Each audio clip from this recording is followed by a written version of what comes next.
So kasi kanina sinabi ni Congressman Bebot na may ang Pangulo na pwede niyang palitan ng House Speaker sa kagustuhan niya.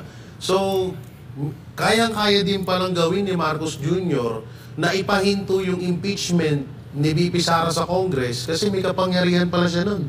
Kasi lagi niya sinasabi sa mga interview na diretsuhin mo na. Na hindi daw nila diretsuhin mo na. Sa tingin nyo ba, kung Bebot, charot lang yung sinasabi ni Bongbong Marcos na ayaw niyang ma-impeach si VP Sara? Yun.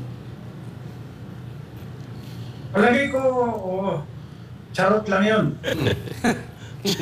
Charot. Dahil kung gusto rin niya talaga, isabihin lang niya sa speaker, tigil mo yan. Pagka hindi nakinig sa kanya, ibig sabihin, wala na siyang visa.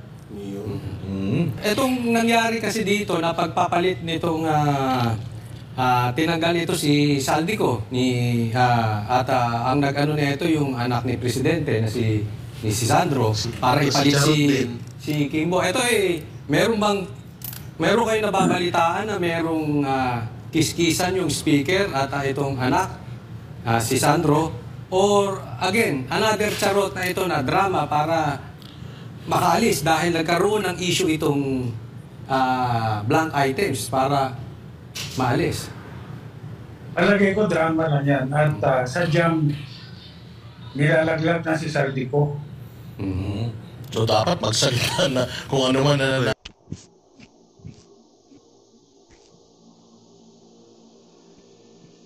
Ito yung hinahintay ko na maglaglaga na sila.